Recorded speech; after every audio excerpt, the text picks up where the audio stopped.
Ladies and gentlemen, welcome to NXT The Game Season 1, Episode 37. I can truthfully say I have no idea how I got an A94 rating. I'm not sure, guys, but we'll take it. Tom Phillips, Nigel McGuinness, and Steve Carino welcome us to NXT. Tom Phillips says that tonight on NXT, we're going to have one hell of a show. The camera stands on them for a while as we fade to ringside. Phillips goes on to say that tonight's main event of the Authors of Pain defending their NXT Tag Team Championships versus Blake and Murphy in an ODQ match will main event NXT. Nigel says that tonight we're going to have a monstrous main event. And Credo adds that the Authors of Pain look to continue their record-setting pace. So, hot start, got the crowd hotter, worker improvements, nothing. So let's see how this actually affects our first match. And a decent match. Mr. NXT defeats No Way Jose in 12:53 by pinfall with a KID. Mr. NXT then, who will be facing Bobby Roode at NXT TakeOver Toronto, gets the victory. As you can see, I have a new picture for Mr. NXT. He is not Jesse Goddard's. We are pretending that as a mask with the NXT logo on it. But Mr. NXT with the victory here tonight, both with the 64. This match got the crowd hotter. Worker improvements, no worker improvements. That's all right. A very good start to NXT The Game so far this week. We get a reminder that next week Triple H will be here. What Triple H has to say, I'm not quite sure. Well, I'm quite sure. You're not quite sure, but we'll find out next week. As you can see, our attendance is dropping. We're getting hit very hard with the economy in the United States as it relates to the wrestling industry. It's really taken a nosedive. A 77B, not too shabby at all. Paul Ellering and his Authors of Pain show up on screen. Paul Ellering says that tonight the record-setting pace continues here in NXT. He promises that his Authors of Pain will defeat Blake and Murphy and retain their NXT Tag Team Championships. Ellering says his authors are completely unopposed here in NXT, and since they were already mastered of the NXT universe, since they already mastered the NXT Tag Team division, maybe, just maybe, his authors will set their sights on the NXT Championship in the near future. Announcing and color commentary both gave it a boost.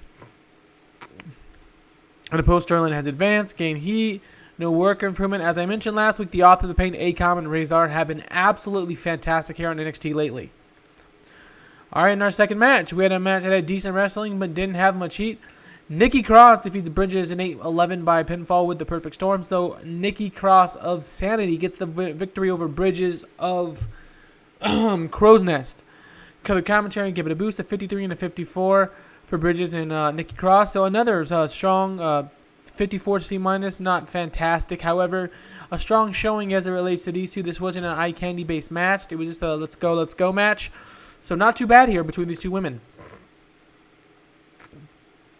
All right, next, Tom Phillips informs us that next week we're going to see a rematch from last week when TJ Perkins debuted. TJP has requested another go against Adam Cole, in which William Regal is granted. The question is, though, will Adam Cole be in any shape to wrestle after his beat down by the hands of the Crow's Nest last week? TJP is getting better at his gimmick. Crow's Nest, Bebe storyline has advanced. No worker improvements. Now, it's interesting because Adam Cole, while he did lose to TJP last week, he was attacked by the Crow's Nest. We're not touching on it this week. We're going to touch on it in the future.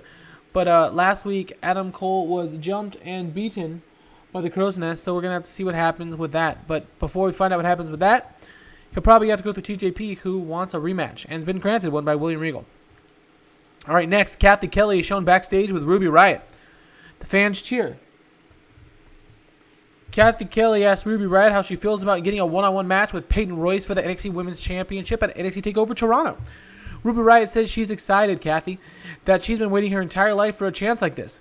Ruby says Billy and Peyton present an interesting barrier because they work so hard and so well as a unit, even in the matches that Billy is not a part of. Nevertheless, says Ruby, she's been overcoming obstacles her entire life. She's been setting goals and achieving her goals her entire life, and come NXT TakeOver Toronto, she feels like she can put herself in a position to do that again.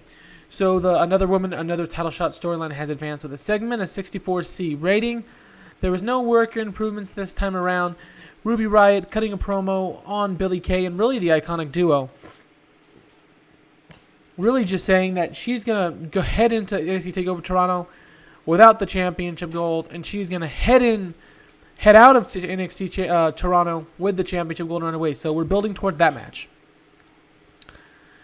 Next up, in a decent match, the Fallen Angel Christopher Daniels defeats Ty Dillinger at 12:37 by pinfall with the last rites. Christopher Daniels with a solid victory. He's getting better at his gimmick. A 61-58. We've had really good in-ring performances as it relates to the workers in the matches. They've been really close to one another so far. We had a pair of 60s. Excuse me, a quartet of 60s and then a pair of high 50s. Now a high 50, low 60s. So everyone's pretty much wrestling to skill level right now. As far as workers improvements, the 46-year-old Christopher Daniels is improving in performance skills. A 64C here with Dillinger and Christopher Daniels.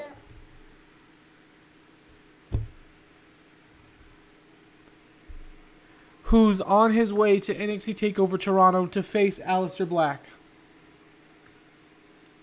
As the match just ended, we have a camera cut to backstage where Aleister Black is standing next to William Regal. Aleister says that Christopher Daniels looks good, he'll give that to him, and William Regal agrees. Regal stops, ponders, and asks Aleister Black how he'd feel about taking on the Fallen Angel, Christopher Daniels, at NXT TakeOver Toronto in just a few weeks. Aleister says he's never backs down from a challenge, shakes William Regal's hand, and walks off. Another match set for NXT TakeOver Toronto. It's made official. The Fallen Angel, Christopher Daniels, will take on Aleister Black. An 85B plus segment here. The Star Factory storyline has advanced. So this is getting interesting. We have a huge development in this program with an official match now. The Fallen Angel Christopher Daniels will take on Aleister Black, the undefeated Aleister Black, at NXT TakeOver Toronto. No workers improvements, which is a little frustrating given an 85B plus rating, but that's all right. So this is turning out exactly how we want it to turn out. Daniels versus Aleister Black should be a very fun match in ring. All right, next, Velvet Sky and her boys Blake and Murphy are shown. Velvet Sky says that her Authors of Pain aren't taking them seriously, that Blake and Murphy are former tried and true NXT Tag Team Champions, unlike the other teams that Akam and Razor have faced. She dares them to not take her boys seriously. Velvet Sky says that Blake and Murphy, come hell or high water, will be leaving with the gold around their waist. So Velvet Sky was a real star in this segment, a 65C plus rating. That's great. There are no workers to improve. For those of you who are just tuning into this, Velvet Sky was paired with Blake and Murphy, kind of in the Alexa Bliss role, given she's in WWE, and she's been an absolute sexy star for us. No pun intended, if you will, but a superstar for us here at NXT The Game 16 this series. As we are 37 episodes into the series, we are heading towards our WrestleMania legacy, not too far along. But I'm getting ahead of myself here. So anyways, Blake and Murphy hyping up the main event tonight with the Authors of the Pain. Bobby Roode is shown walking down a backstage hallway through the curtain and onto the ring. His match is next. And a decent match, though. Elias Samson defeats Bobby Roode in 9:56 by pinfall with the Halo Bomb after a distraction from Mr. NXT. Samson with a 50, Bobby Roode with a 64. The Not Contender storylines, which is Bobby Roode and Mr. NXT storyline, has advanced but lost a little bit of heat. That's all right. The color commentary, though, of Steve Corino and Nigel McGuinness gave this match a boost. No work or improvements. I believe many of you are shocked to see Bobby Roode taking the loss here, especially at the hands of the Drifter Elias Samson, but it happened after a distraction from Mr. NXT. Elias Samson with the victory, of 58 C- rating here tonight for these two. All right, next up, after the Drifter Elias Samson is announced as the victor, Mr. NXT, who causes, has him standing on the ramp smirking, as his distraction caused his opponent at NXT TakeOver Toronto, Bobby Roode, to take the loss. Mr. NXT walks up the ramp backwards, laughing, as Bobby Roode has just lost to Elias Samson. So, while it lost in the last segment, apparently they didn't like the run-in, but they didn't mind the talking after, as the Not Storylines contender has advanced in the segment and gained heat, a 79B rating, which is really all I can ask for with the Bobby Roode and Mr. NXT program continuing. Mr. Money in the Bank, Mr. NXT Money in the Bank, Mr. NXT is really doing what needs to be done here in his program with Bobby Roode, and I'm trying to use Bobby Roode as his body's wearing down per my creative meeting page to help raise Mr. NXT's popularity overall. All right, next we find NXT Women's Champion Peyton Royce backstage with her bestie, Billie Kay. Billie Kay says that she can't believe William Regal is going to make her put her NXT Women's Championship on the line against that harlot Ruby Riott at NXT TakeOver Toronto. Peyton agrees. She says Ruby isn't worth the championship match. Peyton goes on about how average Ruby Riott is, even goes as far to say she should have stayed on the independent circuit. Just then a text comes in again, and again we can't see who it's from, but the iconic duo is giddy. A simple "see you next week" is shown on the phone. Peyton Royce was great, and that's great. Another woman, another title shot storyline has advanced. Worker improvements, no worker improvements at 64C. Now it's interesting because I think Peyton Royce is at 7 or 8 title defenses. The Authors of Pain are at 10, I believe. And I've had 2 long-running champions here in NXT since really the first time the championships were put on them. We did switch from Bobby Roode to Drew McIntyre. That's the only switch in the heavyweight ranks. As you can see, I really do like to keep titles on for a while. But really with Peyton Royce, as I said before, I'm building up NXT as I think WWE might build it. I will be bringing people in, of course. As you can see, I brought in the Bucks. I brought in a couple other guys. But really just trying to keep it to how NXT is booked in the first season. Now, the second and third seasons, I promised myself I'm going gangbusters. I'm doing whatever needs to be done. I'm going to have a little fun with it. But the first season, I wanted to see how I could build up the NXT roster as it relates to what WWE's done or what they should be doing going forward. And I think it's worked out pretty well. So we've been working really hard on the NXT women's division. Obviously bringing Candice as a centerpiece babyface early on, transitioning to Ember and Ruby. And we've really been keeping the title and keeping Peyton strong. And she's really developed for us. So 64C here. Next, we get a huge video package cycling Andrade Cien and Drew McIntyre building around their NXT TakeOver Toronto match. Both will be here next week. A 72B- rating. Almost underperformed. Drew McIntyre looked good. The quote-unquote making an impact storyline has advanced. And this will be an interesting one because they're both on the heel side of the ledger. But we're going to do it because, you know what? We don't have a lot of top baby faces in ready contention. We're building Cole slowly. Bobby Roode, has had his shot and lost his shot. We have Cassius Ohno. We have Roddy Strong. No Way Jose. We have a couple other guys coming in potentially, but really we haven't really built a lot of contenders for Drew McIntyre because we were focused on building McIntyre for Bobby Roode. And given that we only have NXT TakeOver specials once every 2 months to 4 months, sometimes we have them quicker, but usually I like to run about 6, maybe 7 a year, and really one quickly back-to-back off another. So, we don't have a lot of TakeOver specials to get a lot of building done to top contenders and title matches. It's not once a month. That's 6 less chances, 6 less main events on pay-per-view. So we're doing it. I got some guys, as you can see through the game, that we're building up, but it's taking time. So just bear with us. Heel on heel. The main event may not be great, but we're gonna go with it. Alrighty, and I click it. All right, I did. An extremely short match. Aaliyah defeats Mandy Rose in 2:56 with an Arabian Night.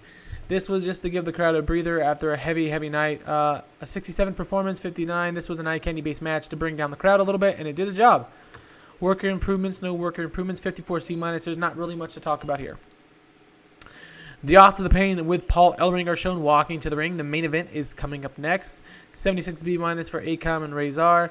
And on that note, the Authors of the Pain with Paul Ellering are shown walking to the ring. But guess what? This is Blake and Murphy. So Blake and Murphy are walking to the ring, everybody. Not Authors of the Pain twice. This I forgot to clear out. So Blake and Murphy are walking to the ring. And Tom Phillips now on commentary says it's official. For NXT TakeOver Toronto, it'll be the Young Bucks taking on the team they cost versus the Authors of the Pain. The only team who's really hung with the Authors of the Pain so far, DIY, Johnny Gargano and Tommaso Ciampa, will be taking on the Young Bucks at NXT TakeOver Toronto. And on to our main event, where the Authors of the Pain will be defending their NXT Tag Team Championships against Blake and Murphy in a no disqualification match. And if they win, they've ran through everybody in the entire roster, sans, of course, the Bucks, because they just got here. 62C. All right, that's all right. In a decent match, the Authors of the Pain defeat Blake and Murphy in 15:48 when Akon defeated Murphy by pinfall with a super collider. The Authors of Pain make defense number 11 of their NXT Tag Team Championships. Ellering was great. Chemistry with Razor. Velvet Sky was great. Carino and Phillips were great. Match got the crowd hotter. Akon and Razor were good. Blake and Murphy were solid. Unopposed storyline has advanced. Murphy is improving in technical and performance. That's great. The main event wasn't as highly as rated as I would have hoped. With a 67 and 45, though, with 62, I cannot complain.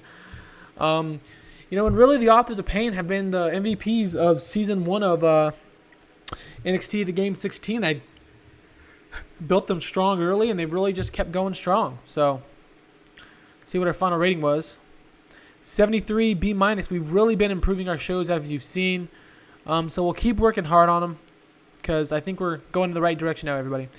Remember, if you like this video, please like, comment, and subscribe. And this is NXT The Game, Season 1, Episode 37, NXT TV. Thanks for watching, everyone. We'll be back in a day or so with another episode of NXT.